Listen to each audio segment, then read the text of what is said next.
Stocks trickle up again as we go into thinking that we may be at the very bottom of the economy. Two Texas businesses attempt to open up and get scuffles with the law. Activists say that we should turn over hotels to fill with homeless over in Los Angeles. And Betsy DeVos is back in the news for whatever reason. I'm Jay Edgar, and this is Contemporary.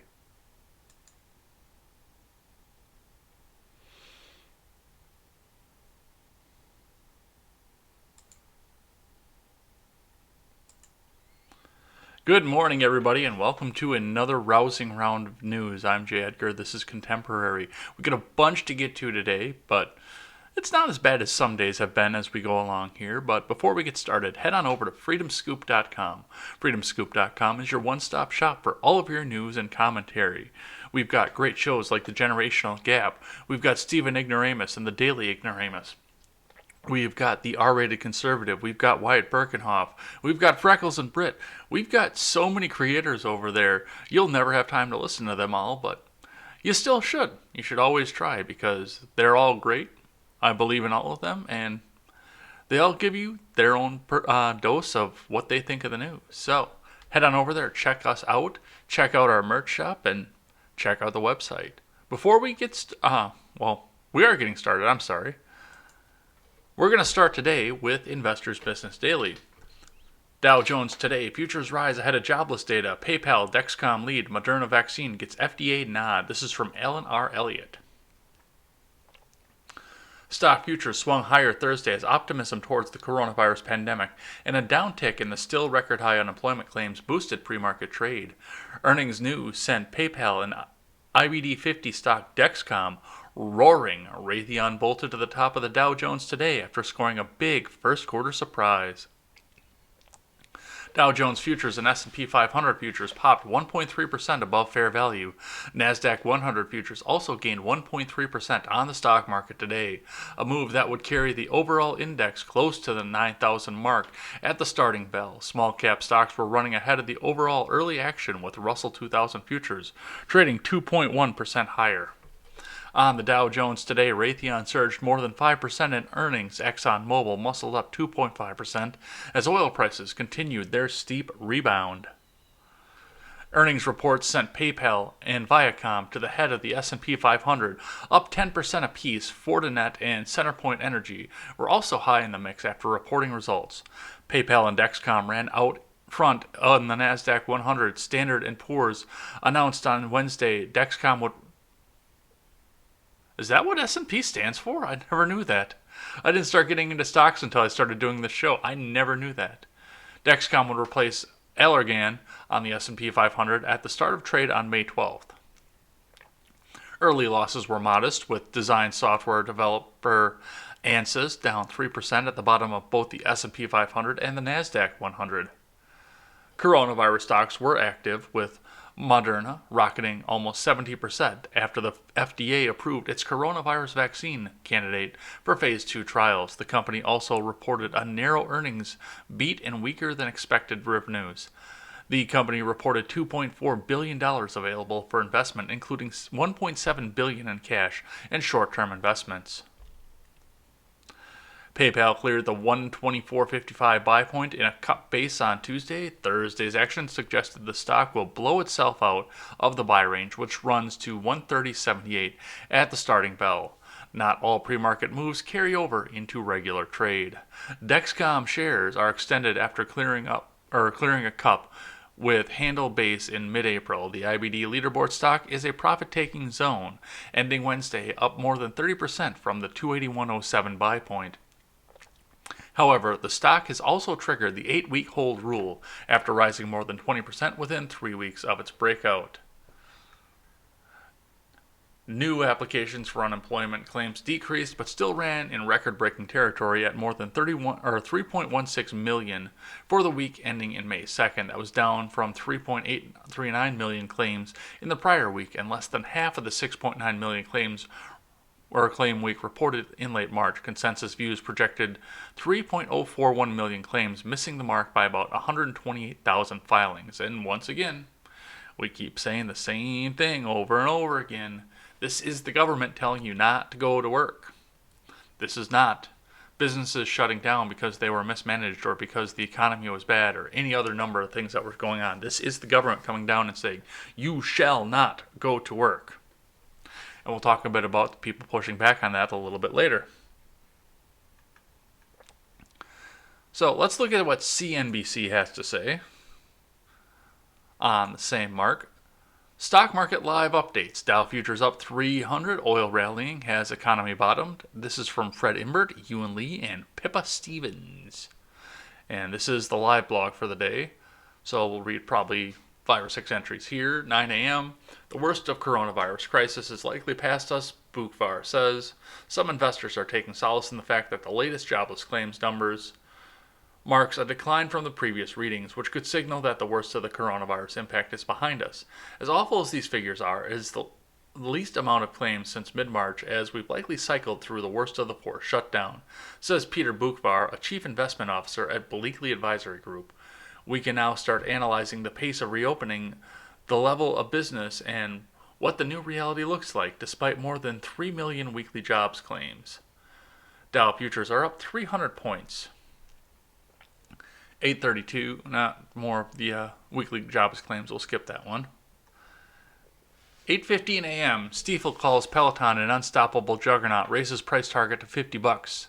Wall Street firm Stifel raised its price target $50 per share on stay-at-home stock Peloton on Thursday. On the back of the fitness company's earnings, Stifel said the target increase is spurred by Peloton's better-than-expected outlook for the next quarter. Well, yeah, I mean, people did their New Year's resolution for the year and said that they're going to lose the weight.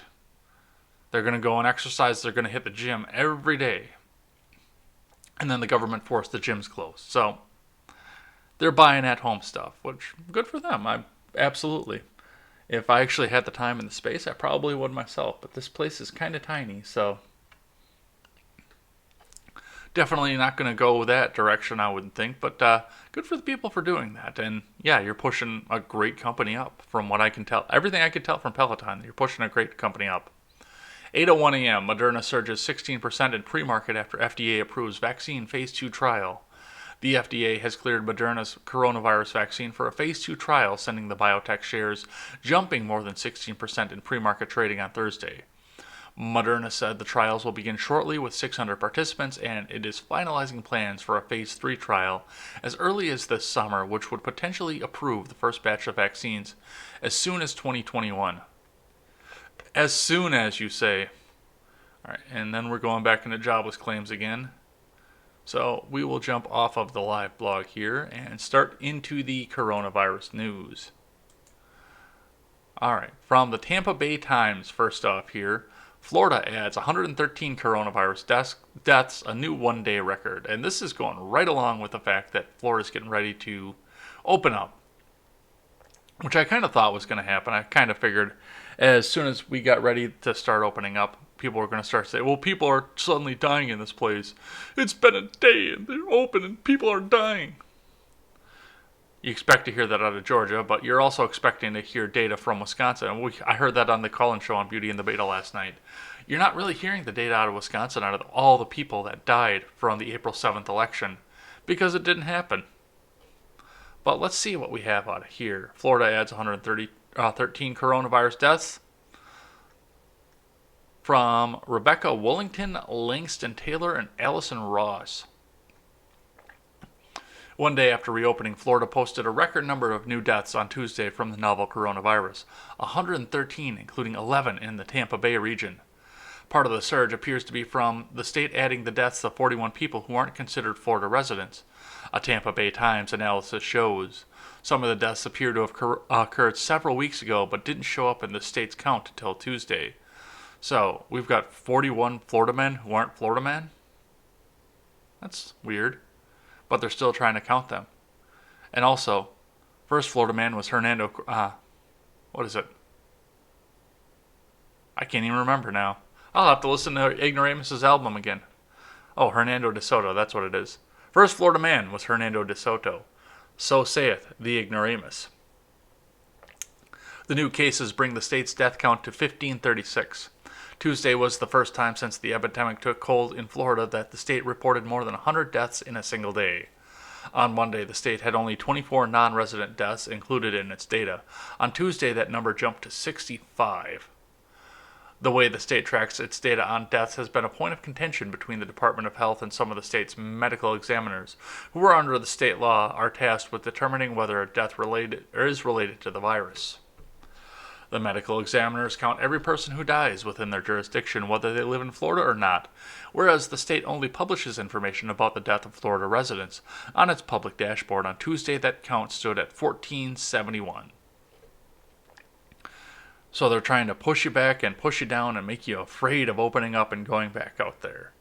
Thank you, Tampa Bay Times. But hey, if you get tested, you might actually have the coronavirus. Or you might be a goat or a fruit. This is from the New York Post. Faulty coronavirus kits suspected as goat and fruit test positive in Tanzania. From Ben Cost. Coronavirus test kits have aroused suspicions in Salam, Tanzania, after results taken from goats and fruit came back positive in what the country's leader has dubbed a technical error. Tanzanian President John Magufuli memorably raised eyebrows earlier this week, touting an anti-COVID herbal tonic despite no scientific evidence that it cured the coronavirus. Magufuli claimed he tried to vet the quality of the disease detection equipment, which was reportedly imported from abroad, by having his security forces obtain random samples from goats, sheep, and a local fruit called a pawpaw, Reuters reported. The sub-Saharan nation's leader said he then assigned them human names and ages and delivered them to lab technicians who were purposefully aware of their animal origins in a bizarre blind test. It was clear something was awry when both the goats and the pawpaw tested positive for the coronavirus. Currently, the CDC reports there's no evidence that a fruit can contract COVID-19, although a variety of animals have been recently diagnosed with the disease, including cats, a dog, and tigers at New York City's Bronx Zoo, plus bats. There's something happening, Magufuli told Reuters, deeming the defective detectors proof that some people were testing positive for the disease without actually being infected. He added, I said before we should not accept every aid. It is meant to be good for this nation. With 480 positive cases of coronavirus and 17 deaths recorded as of Sunday, Magufuli made headlines for sending a plane to Madagascar to stock up on an unproven Artemisia-based COVID cure that was tested on fewer than 20 people, according to the BBC. And in March, the chief of state came under fire for encouraging people to gather in large numbers to pray the virus away, Bloomberg reported. So that's interesting, and of course it's Tanzanian medicine, and I'm not sure, I don't know what their medical apparatus is down there, so I can't say yes or no, but for the most part, it's definitely something to look into here. But it also, I mean, look at the facts. We've seen people that have tested positive 2 or 3 times for the virus, and we don't know if they actually had it or not.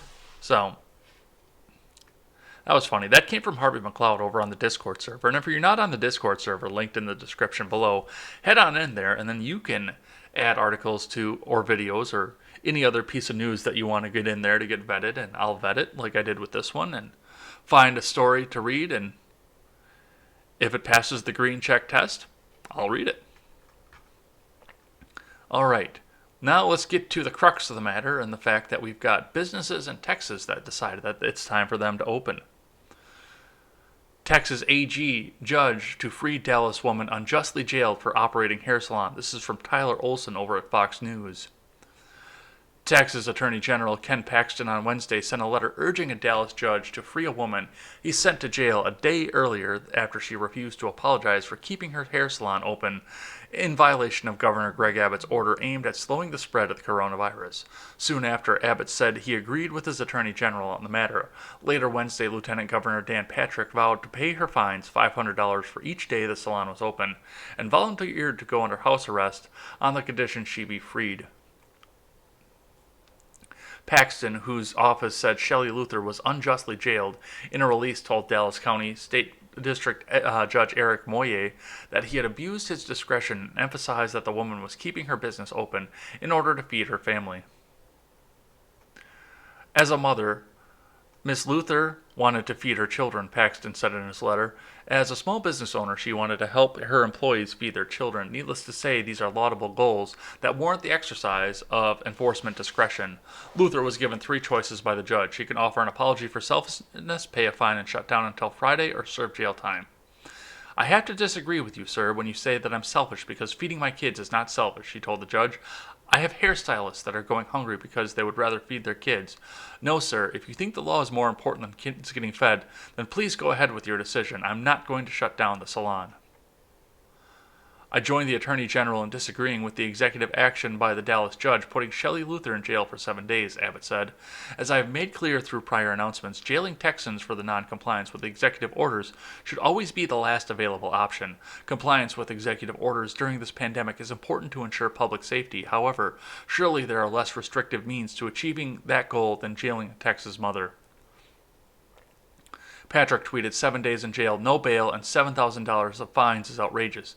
No surprise Texans are responding. I'm covering the $7,000 fine she had to pay, and I volunteer to be placed under house arrest so she can go to work and feed her kids.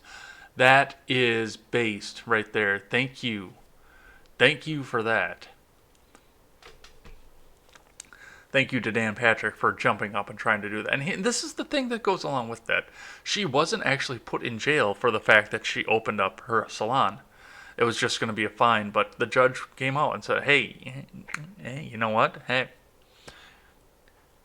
you can avoid all that jail. We'll let you go if you just admit you were wrong. Be the person that tells everyone else not to do this. Be the face of it. This is some really Soviet kind of stuff going on here. Yep. Either you do what we tell you to, you be the face of our movement, or you're going to jail. And sure enough, they made good on that. But this is not the Texas I know. Dan Patrick is making sure that this becomes the Texas that we all know. And like I said, good on him. And we have another Texas business that's trying to open up as we go along with this. Texas bar owner, armed men arrested at business reopening after dramatic standoff with police. This is from Danielle Wallace, also over at Fox News. A Texas bar owner, along with 6 heavily armed men who said they were there to protect her, were arrested Monday following a brief standoff with police while they were protesting the state's lockdown measures amid the coronavirus pandemic, officials said. Gabrielle Ellison, 47, the owner of Big Daddy Zane's Bar in West Odessa, was arrested Monday and charged with a misdemeanor violation of Governor Greg Abbott's emergency management plan after reopening her establishment. Ector County Sheriff Mike Griffiths said she was later released on a $500 bond. 6 men wearing armor and carrying AR-15 type assault rifles were arrested and charged with felony unlawfully carrying a weapon on licensed premise. A bystander was also arrested for interfering with the duties of a peace officer, Odessa American reported. 8 people in total were taken into custody. Ector County Sheriff's deputies and Texas State Troopers responded to the scene. Authorities drove an armored person. Jesus!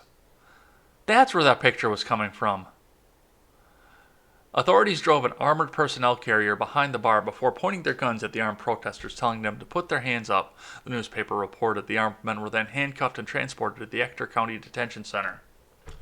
Yeah, I saw this picture floating around and I didn't have a chance to take a look and vet it.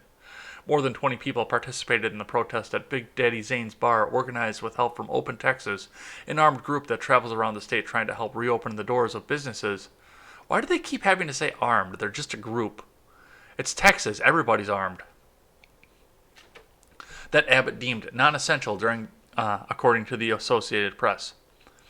The gunmen said the protest was peaceful and they did not plan on firing their weapons. They claimed they were exercising their Second Amendment rights to protect the bar's First Amendment rights, the Odessa American reported. And that's the important part of all of this. This was not a protest of their Second Amendment rights. It was a show of force to ensure this lady could violate the governor's orders, Griffiths said in a news conference Tuesday, Fox 24 Odessa reported. I'm ready for everything to open up, the sheriff continued. I don't agree with everything Governor Abbott does. Then enforce as such. Don't bring an armored personnel carrier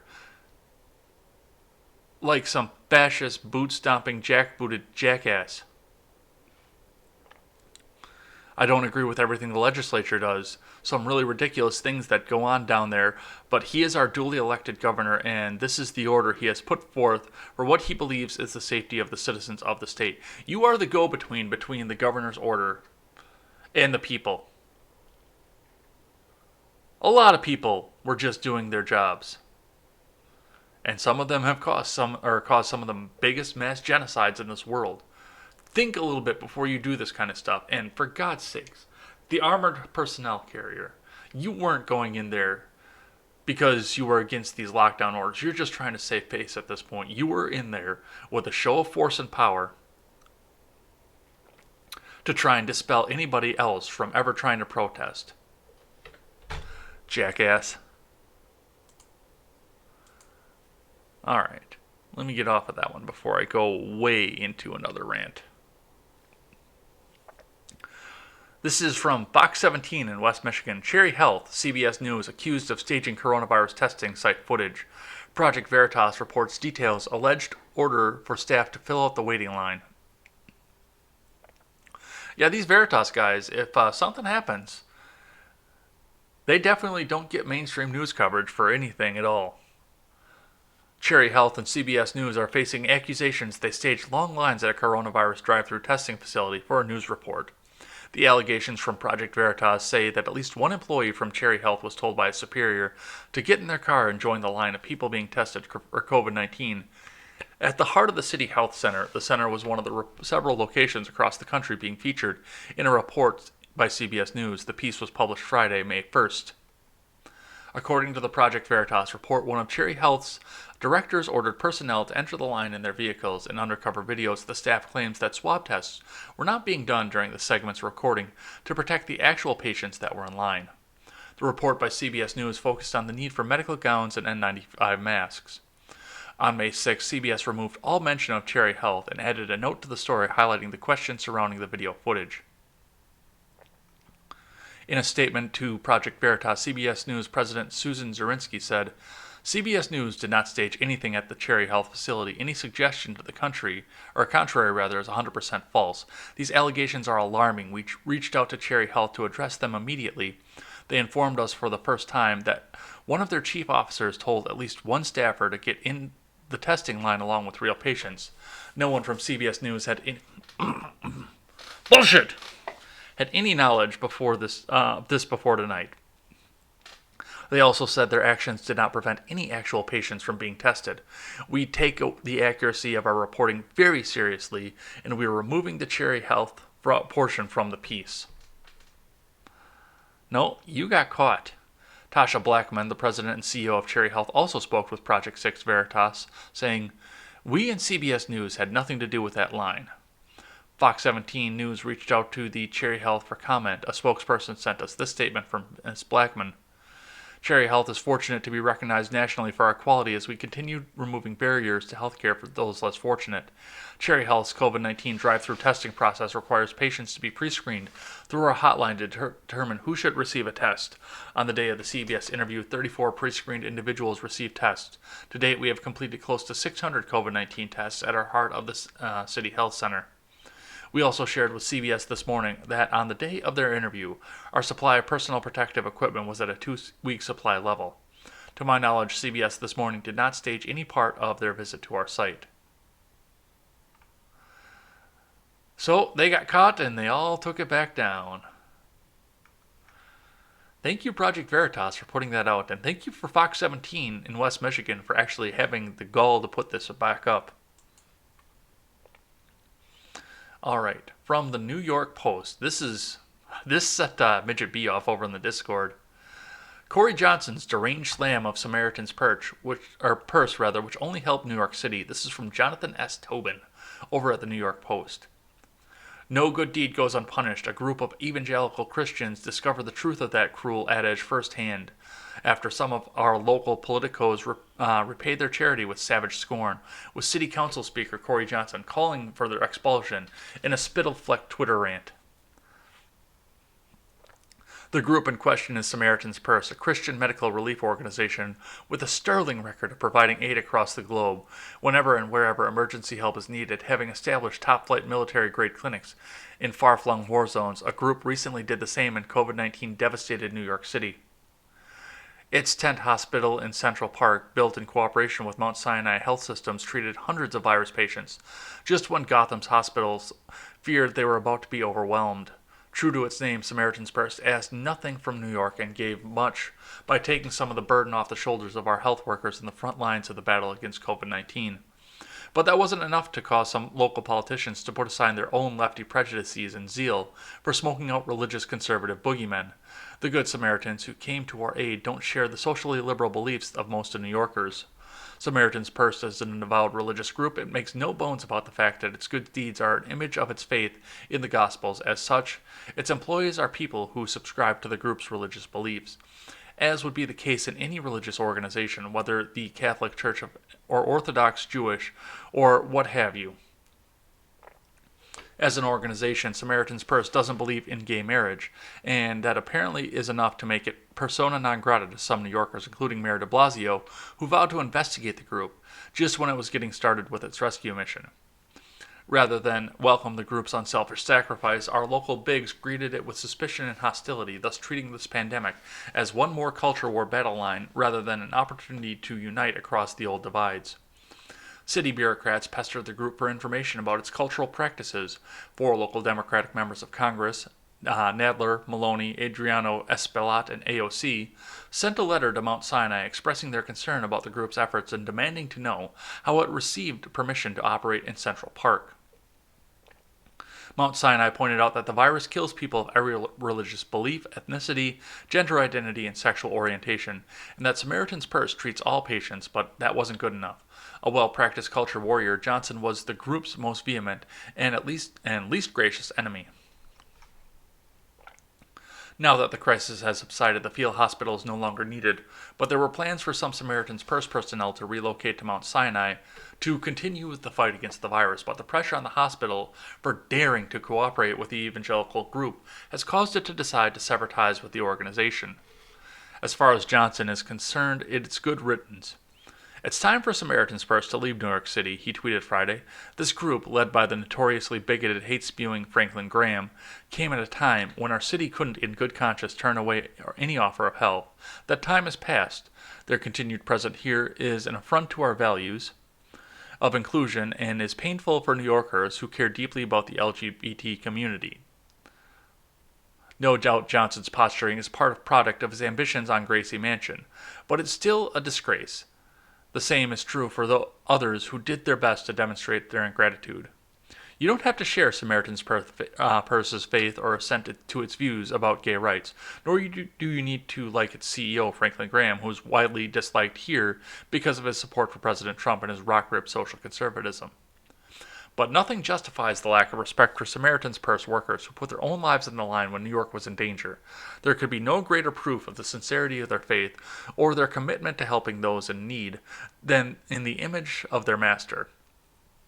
Yet instead of receiving our profound thanks, they've been run out of town by hack politicians who think scoring culture war points is more important than saving lives.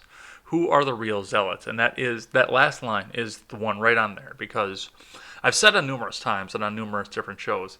I said it on the Adventist Millennial show when I was on there while she was still on the air. The government has become a religion for a lot of these people, and somebody coming in to put in and offer up another religion or help from another religion, a competing religion, are automatically demonized by the religion that is in place. And that's been a part of the problem, is the fact that government has become a religion for... I've talked about two religions theory before. I talked about it on the Already Conservative show. The two religions theory, where we now have two competing religions rising up with their Mecca in the same city over in the east. And the old religions are the ones that both of these two new religions are trying to push out, but especially one of the two religions, the Democratic Party religion, is definitely trying to push the old religion back out. So it's good for Samaritan's Purse to go into a place where they weren't necessarily welcome, and I'm glad that they did. I'm probably going to look and see if I can throw some money at them at some point just to help with their mission. But yeah, absolutely. You're going to go into a place where you're absolutely not welcome and do this kind of work and even try to stay behind to help them as they go without asking for anything in return. I don't see the downside to this. All right, next one. From the Daily Wire, activists pressure Los Angeles to seize hotels for the homeless. This is from Eric Quintanar over at the Daily Wire. Back in early April, California Governor Gavin Newsom announced Project Roomkey, an initiative to use local and federal funds to check homeless people into empty hotels amidst the coronavirus pandemic. But over a month later, homeless activists in Los Angeles, the state's largest city, have grown impatient with the city's slow progress. Yeah, anything that's in California is going through a massive bureaucracy that moves at the speed of California. It's funny. I play Fallout New Vegas on my video game streams right now, and one of the big complaints that goes with the new California Republic, it's just the same as what's in old California at this point, is the bureaucracy and the fact that it takes forever to get troops moved around, get orders done, and get anything else to happen for the troops in the NCR, just as it does for anything to happen in California. Especially this actually wouldn't be a bad thing. As long as they're paying, because it's a government contract and because it's for charity, I would ask the hotel owners to suck it up and take a cut in their regular room rate. But on the other side of that as well, they should be paying at least 90% of fair market value for these rooms. And yeah, I'm not saying seize it and force people to stay in there for free, but hey, you know what? Offer them 90% of fair market value, get these rooms filled, get some money back into these guys' pockets so they can pay their staff again, so their staff can go back to work. I'm in favor of this. It's one of the good ideas that's come out of California.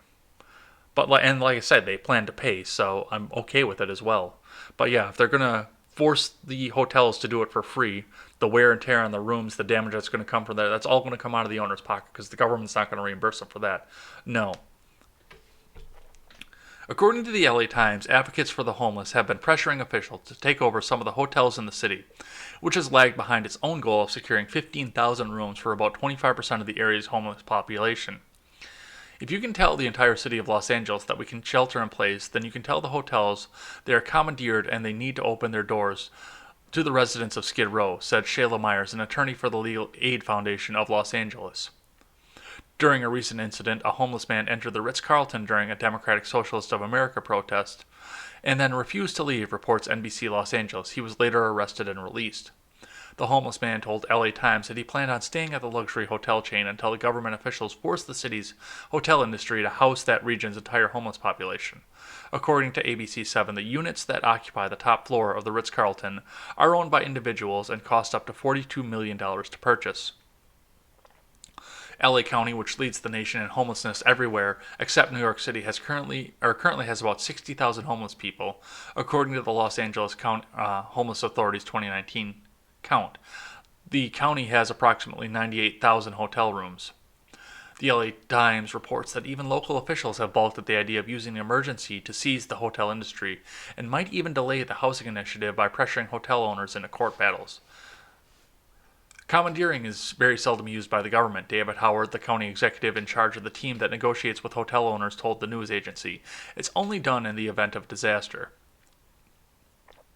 Even before the pandemic officially took hold in the United States, the governor had been advocating for stronger policies to help the state's homeless population and notably proposed a peculiar solution earlier this year. Doctors should be able to write prescriptions for housing the same way they do for insulin or antibiotics, said Newsom during the State of the State address in February.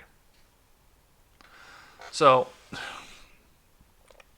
like I said, maybe even down to 75% because they're actually going after some of the luxury hotels that have massive fair market values. But to get some money into these hotels for repairs, for supplies, for payroll, for everything else that they're going to need to be able to do this initiative, yes, if California can muster up the money, which is another big deal because they're broke, but if they can muster up the money to give 75% of fair market value for these hotel rooms to house these homeless people, then do it.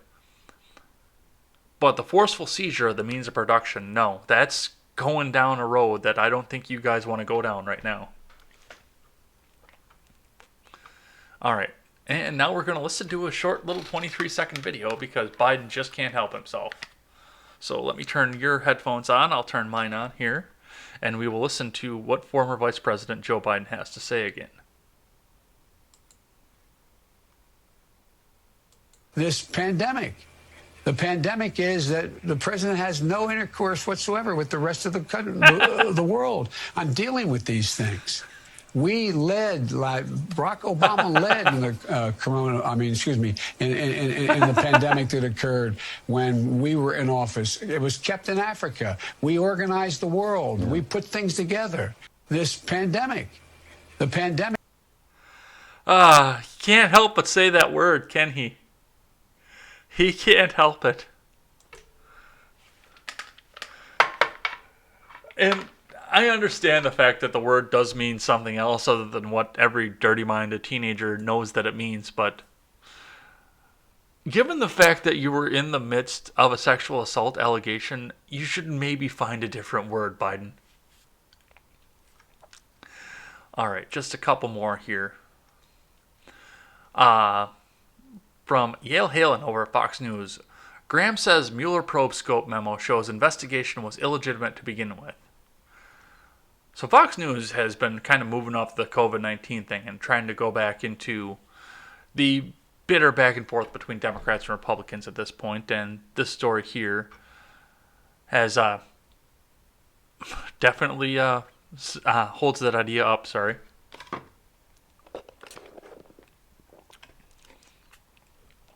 Senate Judiciary Chairman Lindsey Graham joined Hannity Wednesday, moments after the Justice Department released August 2017 memo from former Deputy AG Rod Rosenstein, which detailed the scope of former Special Counsel Robert Mueller's Russia investigation. The legal foundation for Mueller's appointment is crumbling, Graham said. The memo to Mueller from Rosenstein was given to me fully by A.G. Barr, virtually unredacted. So now that we know the scope of the investigation was to look at Carter Page, a former National Security Advisor, Michael Flynn, George Papadopoulos, and Paul Manafort as to whether or not they were working with Russians. Now this is in August of 2017. In January 2017, Graham continued, a subsource disavowed the Steele dossier, and without the dossier, there's no FISA warrant. So they knew that the Carter Page thing was a fraud. They wanted to close the case against Flynn. We have Papadopoulos on record denying working with Russians, saying that to do so would be treason. So the foundation for the Mueller investigation is crumbling. When Mueller was first appointed to special counsel in May 2017, Rosenstein authorized him to probe any links or coordination between the Russian government and individuals associated with the campaign of President Trump. Any matters that arose or may arise directly from the investigation, and any other matters within the scope of obstruction of justice laws. The August 2017 scope memo remained largely redacted. The newly released version of the document makes clear that Rosenstein didn't hesitate to explicitly authorize a deep dive criminal probe into the Trump team that extended well beyond Russian interference and efforts. Additionally, the scope memo stated that Mueller was charged specifically with investigating whether several former Trump officials had committed a crime or crimes by colluding with Russian government officials with respect to the Russian government's efforts to interfere with the 2016 election for the President of the United States. The legal foundation to justify Mueller's appointment, in my view, doesn't exist, Graham said. That's why this memo is so important. They named 4 people. Rosenstein tells Mueller to look at 4 people on August 2nd, 2017. Carter Page is one of the 4, and in January, 8 months before the subsource disavowed the dossier, there is no legal justification to suspect Carter Page as being a Russian agent because it all depended on the dossier, and that crumbled in January. Flynn's case was looked at by the field office in Washington, January the 4th of 2017. They said there's no reason to believe he's doing anything wrong, so there's no legitimate reason to believe any of these 4 were working with the Russians on August 2nd, 2017. Therefore, the entire Mueller investigation was illegitimate to begin with. That's very important. I got a feeling we're not done with this story either. We're going to see investigation upon investigation, which, for God's sakes, I mean, as long as they're investigating each other, they're not making laws that are unconstitutional. But think of all the money they're spending on it. It's a catch-22 to me. Like I said, if they stop investigating each other, they might start making laws again. Which they don't need to do anymore. We have enough laws. But the money behind it, you just can't. You can't. Alright. Last one here, and then we'll do a thing that I like and a thing that I hate. So, from CNN, DeVos finalizes regulations that give more rights to those accused of sexual assault on college campuses. From Annie Grayer and Veronica Strakwalersi over at CNN. Education Secretary Betsy DeVos on Wednesday formally announced new protections for those accused of campus sexual harassment and assault, a controversial move that upends Obama-era guidance she argued denied due process to the accused. The changes, which critics argue may discourage victims from coming forward, include provisions under federal law Title IX that allow the accused of harassment or assault to question evidence and cross-examine their accusers. The department under DeVos has said it's trying to strike a balance that is fair to all parties. Too many students have lost access to their education because their school inadequately responded when a student filed a complaint of sexual harassment or sexual assault, DeVos said in a statement Wednesday.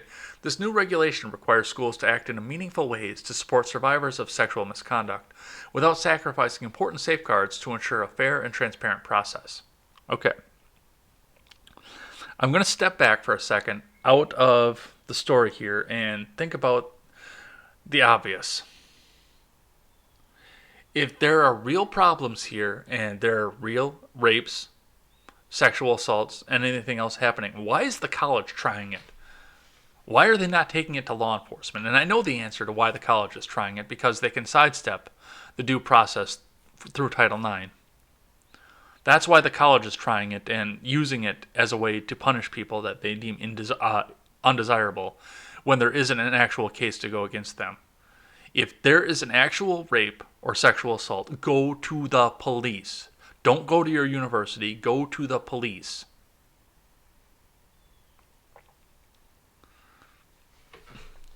The department under DeVos has said it's trying to strike a balance that's fair to all parties. I think I read this already, but I'm going to read it again. Too many students have lost access to their education because their school inadequately responded when a student filed a complaint of harassment or assault, DeVos said. This new regulation requires schools to act in meaningful ways to support survivors of sexual misconduct without sacrificing important safeguards to ensure a fair and transparent process.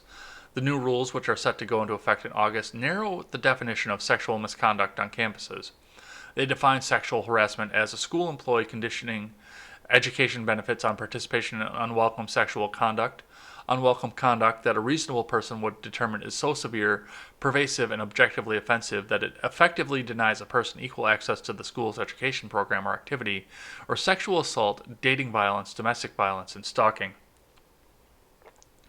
The Obama administration's guidelines for schools, issued a 2011 memo referred to as Dear Colleague Letter, had a broader definition of sexual harassment. Under the new regulation, schools will have to investigate the allegations in any formal complaint, but dismiss any allegations of conduct that doesn't meet the definition of sexual harassment. The final rule's definition of sexual harassment also differs from federal law's definition of what constitutes sexual harassment in the workplace. The Equal Employment Opportunity Commission defines sexual harassment as unwelcome sexual advances, requests for sexual favors, and other verbal or physical harassment of sexual nature. The regulation will expand to apply to schools' programs or activities on and off campus, including frat or sorority houses, but excludes allegations that occur during study abroad programs, because that falls under the jurisdiction of the country that it happened, unfortunately. Which may be a good thing or a bad thing depending on the country. Schools will still have the option to use preparedness of evidence standard, the lowest standard of proof when judging sexual violence cases under Title IX, which protects people from sexual discrimination in education or other programs receiving federal aid, or use a higher standard, clear and convincing evidence. Colleges and universities will also be required to hold live hearings with cross-examination of both parties. Cross-examinations won't be done by the students personally, but by an advisor. Either party can request the hearing be held virtually in separate rooms. Yes. In cases like this, I would say not to have the live hearings where we can get an audience in there, but yeah, we do need to have the chance to get the due process out for the people. But like I said, this should be handled by the courts, not by the university. Kenneth Marcus, the Assistant Secretary of the Department's Office for Civil Rights, said that the new regulation is a game changer and establishes that schools and colleges must take sexual harassment seriously. It marks the end of the false dichotomy of either protecting survivors while ignoring due process or protecting the accused while disregarding sexual misconduct, he said in a statement. There's no reason why educators cannot protect all of their students, and under this regulation, there will be no excuses for failing to do so. Victim advocacy groups, however, argue that the new regulations diminish survivors and discourage them from reporting sexual assault and harassment. Fatima Goss-Graves, president and CEO of the National Women's Law Center, said that if this rule goes into effect, survivors will be denied their civil rights and get the message loud and clear that there's no point in reporting assault. Because you actually have to prove what happened? Like you would if you'd taken it to the police? Dana Shore, a former New York sex crimes prosecutor who now leads the consulting firm Ankura's sexual misconduct and Title IX investigations practice, told CNN that many schools are extremely unprepared to implement the live hearings called for under the new guidance. The county isn't.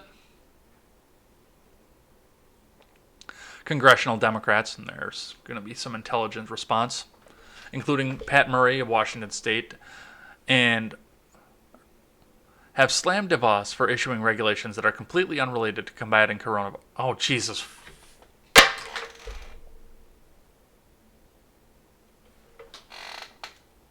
Fear porn, guys. Get that fear porn back in your arms. Get that shot of heroin. Our education system is facing an unprecedented crisis, but instead of focusing on helping students, educators, and schools cope with COVID-19, Secretary DeVos is eroding protections for student safety, Democrats on the House Committee of Education and Labor said on Twitter. And the National Women's Law Center said Wednesday that it intends to sue the Education Department. Good. Hey, make it go away. Sue it out of existence, please. Asked about anticipated legal challenges, a senior department official told reporters that the department is focused on the new rule being understood publicly by institutions. DeVos said the department received more than 124,000 public comments when the rules were first proposed, and that the final regulations come after years of wide-ranging research, careful deliberation, and critical input, including from survivor advocates, people falsely accused, and school administrators. This should be a no-brainer, but of course, like I said, there is a secondary agenda to having things the way that they were. Because now you can go ahead and sidestep due process, sidestep the law, ruin somebody's life without the chance of having him be able to fight back. And like I said, they are absolutely right. Universities are not prepared to have these kinds of hearings, but the county is. Bring it to the sheriff's department. Bring it to the city police. Let the law handle it. Because if you're right and this actually happened, the guy could be going to prison. And if a guy's going around raping, take care of it now. Because otherwise you'll have something come up 40 years later when he's about to get confirmed to the Supreme Court. And the door is wide open for that. Fill the police report, take it to court, press charges. I'm sorry, but this is the right thing to do. Alright, we're going to do a thing I like, a thing I hate, and then I'm going to head on out of here. So, thing I like today. I am just finishing up Netflix series Altered Carbon, and one of the things that I found, and of course I've listened to people like Analytical Chick out there. I have listened to other people that just say that Netflix is Leftflix, and that it's all left-leaning crap, and there's nothing real about it. It's all fluffed up and an agenda, this and that. And for some of this, I actually can't argue that, because I've seen what they do with some of the things that they put out there.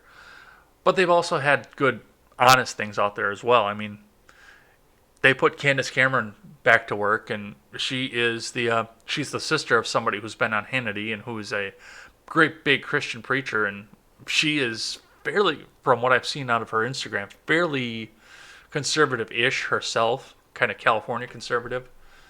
And they put her to work, And I mean, Fuller House wasn't terrible on its propaganda. Yes, they do have propaganda pieces on the network. I do understand that, but I'm just about finished up with Altered Carbon, and first thing I can say is, if you want to watch a gritty ass cop show, Netflix is the place to go because they can do things that the networks can't get away with.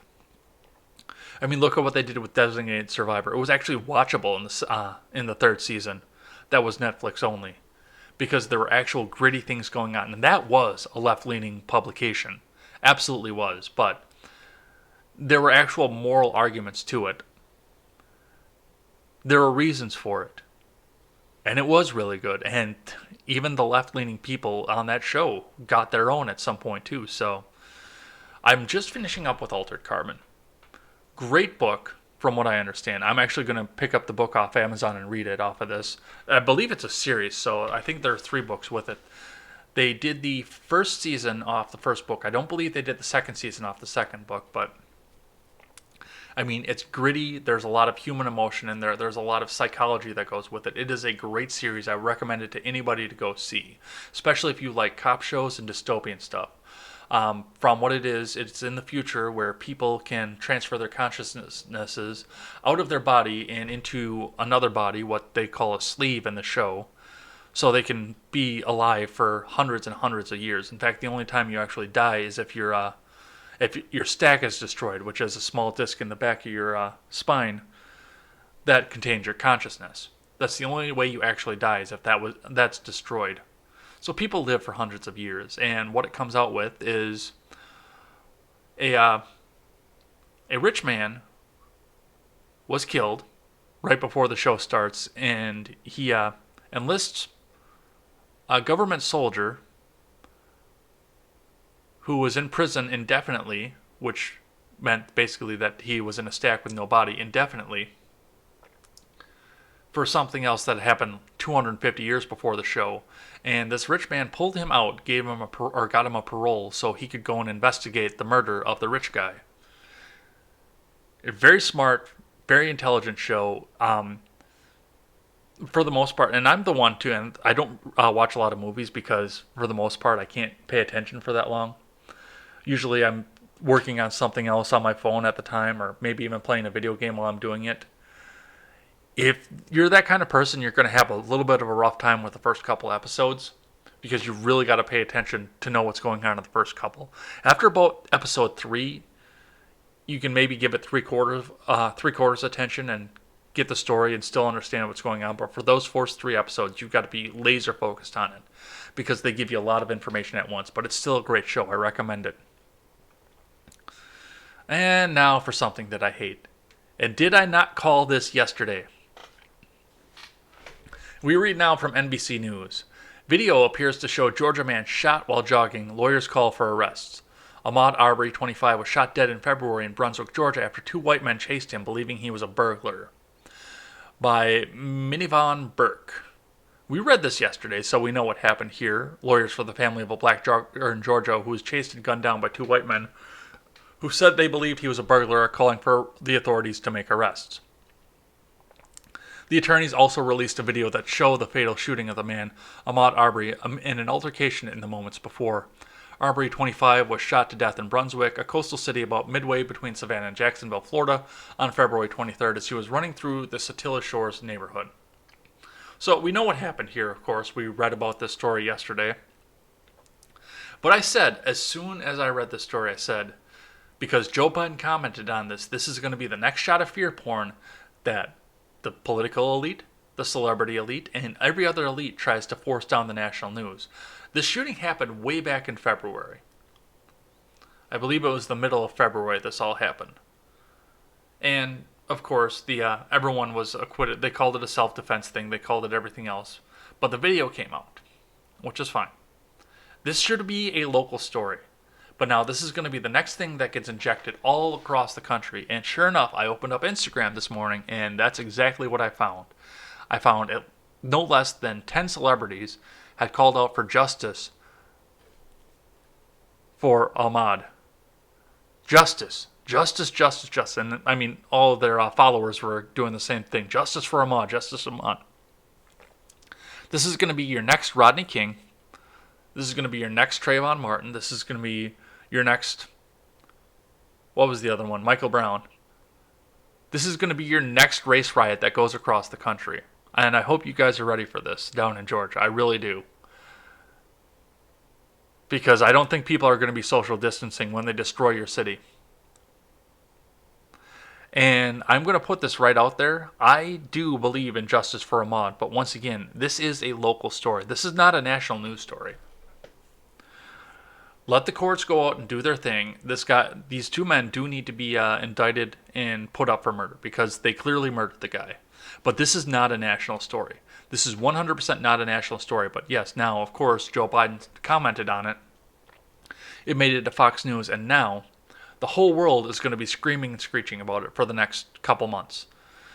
I'm willing to bet in the very near future you're never going to hear the word COVID again. And like I said, once the story got out of the Democrats' hands, once it stopped being the screaming pandemic that we thought it was going to be, where 2 million people were going to die in the U.S. alone, somebody was going to shoot an unarmed black guy. I thought it was going to be a cop, don't get me wrong, but yeah. And of course, I believe it is the son or the father that shot them was connected some way to a government official somewhere, so that's part of the reason that this didn't go to court right away. But yeah, these people both need to be tried for murder. Absolutely. So we're gonna see what happens with this, but yeah, I kind of called this coming yesterday, and even a few months ago I started to call this, that this was going to be what happened. And we're going to call it there. So thanks everybody for coming by. We will be back here tomorrow with more contemporary, and we will read the names of everybody who chatted in here. So thanks for getting your chats in throughout the week. We will go ahead and check that out. Sully Blue, I see you're on DLive there, and your name is up there, so I will up you to mod over there like I had said I was going to yesterday. So stick around after the show. We'll get that taken care of. As for the rest of you, we will see you here tomorrow. I am Jay Edgar, and this is Contemporary.